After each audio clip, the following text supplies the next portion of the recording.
上回说到，劳埃德一家人完美的解决了动物暴乱，其优雅的品质让优雅至上的学院射箭另眼相看，成功入围正式面试。那么接下来就是此次任务中最关键的时刻了。所以你连这种事都不知道，就想着报考本校吗？行了，到此为止吧。好了，你们可以出去了。门外排着队的劳埃德听到了屋内不太友善的谈话，以及被淘汰的家庭抱怨着从身前走过，还没开始就感受到了这次面试的可怕之处。简直生涯10余载，我还是头一次感到如坐针毡。不管是潜入恐怖组织，还是在最后1秒阻止核弹发射，我都从来没有像现在这样紧张到无法喘息。这就是将成败交给他人的恐惧吧。劳埃德看似稳如老狗，实则内心紧张到炸的情绪，被沉默的阿尼亚感受到，本来没那么紧张，都被传染到浑身发颤。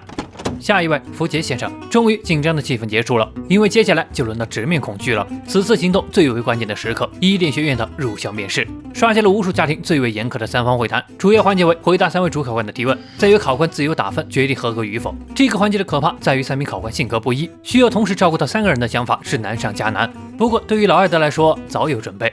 那么就先从父母的提问开始吧。沃尔特第5射射箭，负责科目为国语，为人温和保守，深受学士信赖。对付他，只要以诚实的态度给出合理的回答就行。听闻你2位是再婚，请问2位是因何走到一起的呢？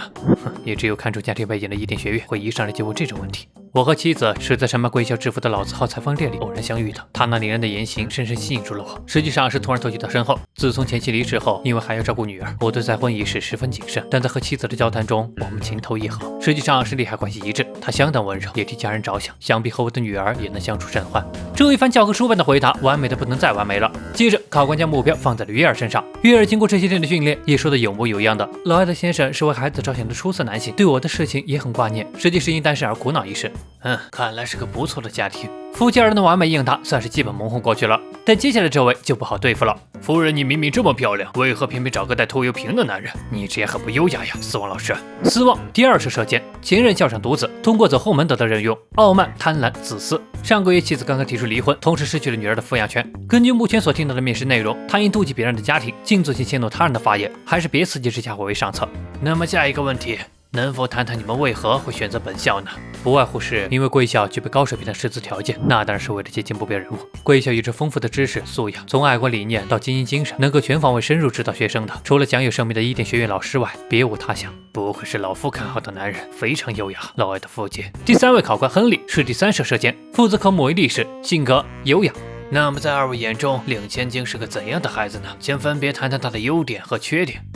阿尼亚是个好奇心很强的孩子，不管什么事都会一股脑扎进去，或许这也是缺点之一吧。哦对了，他还有点挑食。除此之外，我觉得他非常聪明。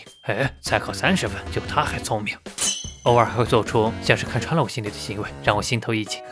阿尼亚才是真的心头一紧。那么母亲你怎么看呢？有没有相应的教育方针呢？鱼儿也不掉链子，按照前几天的练习，张口就来。如您所见，我并非这孩子的生母。起初为了讨孩子欢心，我经常忍不住惯着他，但考虑到这孩子的未来，我也根据情况对他严格要求。不过刚才有提到令千金有些挑食，请问您平时在家都做什么料理呢？这就说到月儿的盲点了，支支吾吾，不知该怎么回答。好在是一旁的劳埃德反应迅速，接过话来，表示他们家基本都是他负责下厨。当然，我工作忙的时候也会有妻子来做，实际情况是一次都没有呢。可这就让一旁的斯旺插上话了：不是吧，居然还有不会做饭的妻子？在管教女儿之前，你最好先严格要求自己吧。完全不顾及他人感受的话，说的约尔羞愧的低下了头。这种时候，劳埃德又站了出来。人各有所长，妻子她非常喜欢干净，打扫卫生看成完美，照顾孩子也无可挑剔。那些本来就应该由女人来做吧。哦，谁规定的？眼看着火药味越来越浓，约尔赶紧向劳埃德表示他没事的，这才平息了战况。冷静下来后，劳埃德才意识到自己有点犯病了，毕竟约尔又不是他真正的妻子，他究竟又在不爽些什么呢？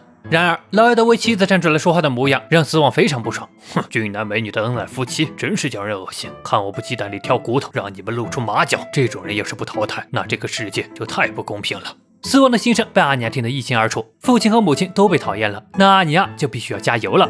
那么接下来就是对孩子的提问了。劳埃德正色了起来，接下来才是最重要的时刻。首先可以请你说出自己的名字和家庭住址吗？都是背过的内容，阿尼亚也应付得来。我叫阿尼亚·活杰，住址是空园路128号。那么休息日你都做些什么呢？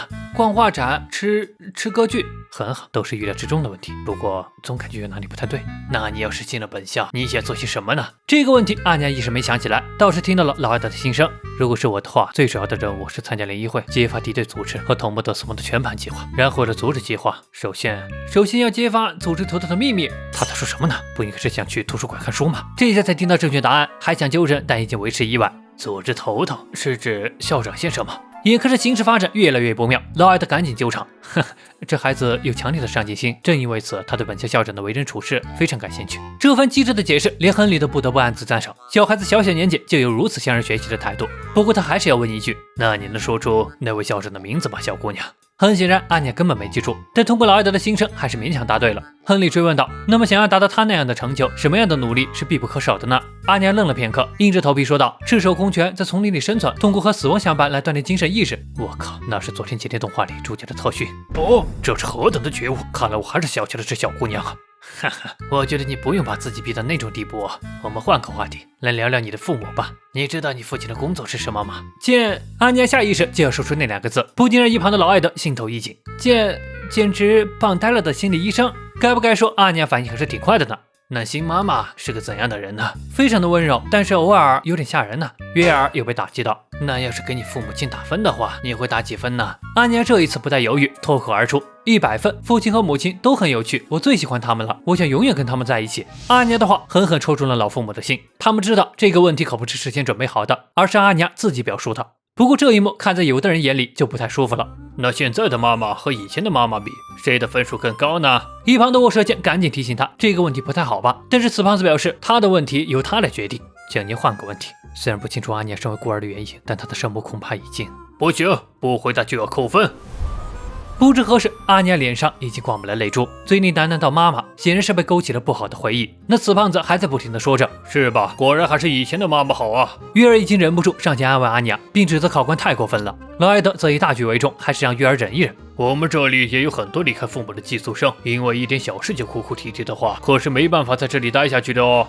算了，终究只是伪造的家人，犯不着。竟然说是一点小事。一再被刺激的约尔终于是忍不住了，看那样子像是胖子再多说一句就要被他撕碎一样，这反倒是让这死胖子心里觉得好爽，但嘴上还是说着：“你这是要干嘛？这位后妈输给了原配就气急败坏了吗？”话音落下的一瞬间，劳埃德的拳头就已经举了起来，神色同样恐怖如此。他已经忍着胖子很久了，心里一直让自己忍耐，但实在是忍不了了。抱歉，这里有只蚊子。今日非常感谢各位老师。喂，你要去哪里？面试还没结束呢。倘若轻视孩子的感受就是贵校的教育理念，那我真是选错学校了。我们走吧。死胖子还在骂着，竟然敢侮辱他们学校，那就别想再踏进他家学校半步。但现场已经有人看不下去了，你做的太过分了，死亡老师。你对我的做法有什么不满吗？我爹虽然卸任了，但他的影响力还在呢。你最后说话给我注意点，搞什么东西？赶紧叫下一组进来。看着死亡的作威作福，亨利又想起那个男人的话，除了享有盛名的伊甸学院老师外，别无他想。一位向权力低头的老妇，没有当教育者的资格。喂，侮辱本校的到底是谁？无极优雅。这样的话，我就能堂堂正正的以伊甸教师的身份面对你了吧，劳埃德·福杰。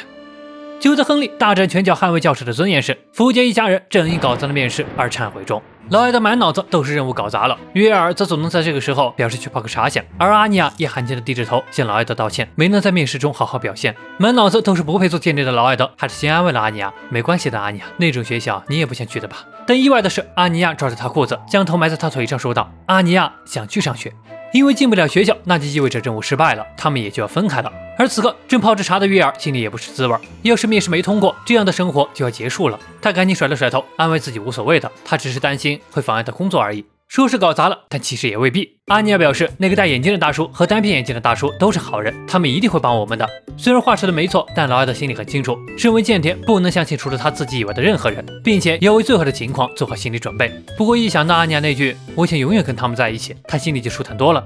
行吧，剩下的就听天命吧。现在就暂时犒劳一下自己吧。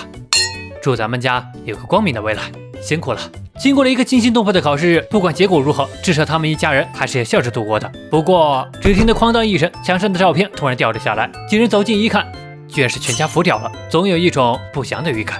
好了，到这里就是今天给我讲讲任务5的全部内容了。下期预告：放榜当天，有人欢喜有人愁。喜欢本期这样，别忘关注和订阅哦。那么我是麒麟，我们下期见。